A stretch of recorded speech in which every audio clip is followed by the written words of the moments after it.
Aujourd'hui, avoir le bon produit, eh bien ça ne suffit plus du tout. Pour vraiment vendre, il faut savoir construire l'argumentaire parfait. Alors dans cette analyse, on va décortiquer ensemble l'art et aussi la science qui se cache derrière un discours de vente qui fait mouche. Allez, on y va. Et le défi, il est vraiment de taille. Pensez-y, la personne qui arrive en face a déjà tout regardé sur Internet. Elle a comparé, elle s'est renseignée. Alors pour la convaincre, une simple liste de caractéristiques, ça ne marche plus. Non, il faut une approche beaucoup plus fine. Du coup, pour être efficace, il faut voir ça comme une véritable boîte à outils.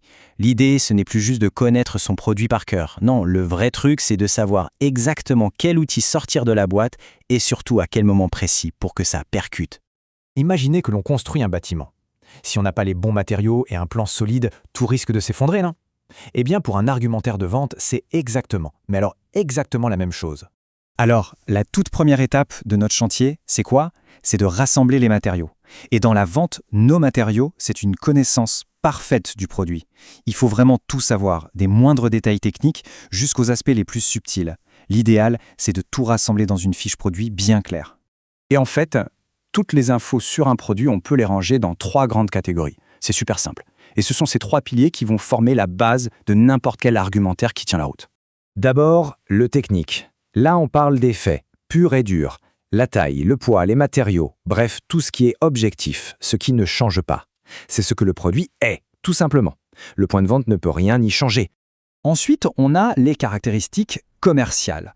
Ah, là, c'est différent. C'est tout ce que le point de vente peut maîtriser. Le prix, bien sûr, mais aussi les conditions de paiement, la livraison, les garanties. Et ça, ce sont de vrais leviers sur lesquels on peut agir.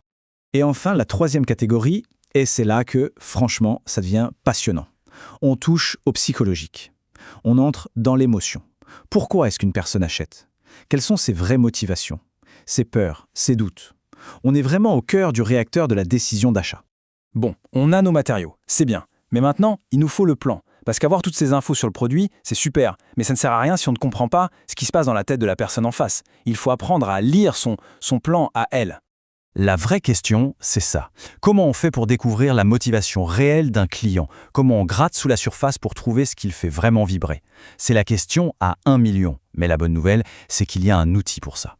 Et cet outil magique, c'est une méthode qui s'appelle Suncase. C'est un acronyme et c'est une grille de lecture juste bluffante d'efficacité pour piger la psychologie du client et surtout pour adapter son discours pile poil à ce qu'il attend.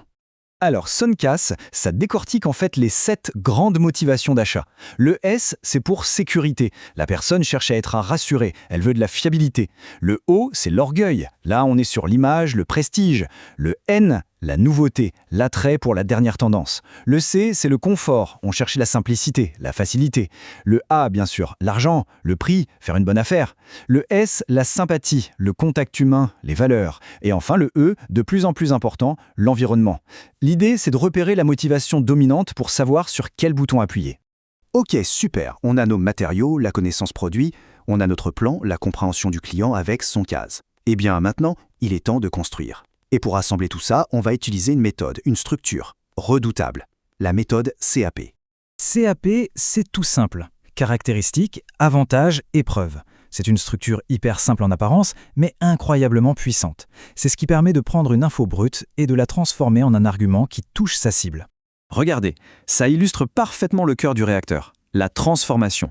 Une caractéristique, un fait, comme « cette chemise est en coton », en soi, ça ne dit pas grand-chose, c'est neutre. Mais l'avantage, c'est la traduction de ce fait en bénéfice concret. Ça veut dire que les douces, respirantes, confortables. Et c'est là, précisément à ce moment-là, que la magie opère. Donc la clé du jeu, c'est de toujours suivre cette séquence. On commence par la caractéristique. Ce téléphone a un écran Gorilla Glass. C'est un fait. On le traduit en avantage, ce qui le rend super résistant aux rayures, donc plus de stress au quotidien. Et on bétonne le tout avec la preuve. D'ailleurs, regardez ces tests de chute indépendants. C'est ça qui crée la confiance et qui rend l'argument quasi inattaquable. Franchement, cette méthode CAP, une fois qu'on l'a dans les doigts, c'est un vrai super pouvoir. Ça permet de bâtir un discours qui n'est plus juste une liste d'infos, mais qui devient vraiment persuasif. Pourquoi? Parce qu'il parle directement à ce que la personne en face recherche, à ses besoins, à ses désirs. Faisons un petit zoom sur le dernier pilier, la preuve, le P de CAP. Parce que c'est souvent ça, le petit détail qui change tout. C'est ce qui fait passer une simple affirmation à une conviction profonde. C'est l'élément qui transforme un « ouais, peut-être » en un « ah oui, d'accord ». Et des preuves, il y en a plein de sortes, hein. Ça peut être une démo en direct, un essai, ça peut être des témoignages d'autres clients, des fiches techniques précises, des certifications, des labels, des stats, peu importe la forme en fait. Le plus important, c'est de choisir la preuve qui va le plus parler au client et qui correspond le mieux à l'argument. Allez, on récapitule tout ça. On est parti de la simple collecte de matériaux et on arrive à la construction d'un édifice complet, un argumentaire de vente qui tient debout et qui est vraiment, vraiment persuasif. Donc le plan à garder en tête, il est en 3 étapes. C'est simple. 1. Connaître son produit sur le bout des doigts. 2. Décoder son client, comprendre sa motivation principale avec 100 cases. Et 3. Construire son argument avec la structure CAP. Caractéristiques, avantages, preuves. C'est la recette. Cette phrase, elle résume tout. Le but du jeu, ce n'est pas de réciter un catalogue. Pas du tout. C'est de créer un pont, un lien solide entre ce que le produit est capable de faire et ce que le client recherche au plus profond de lui.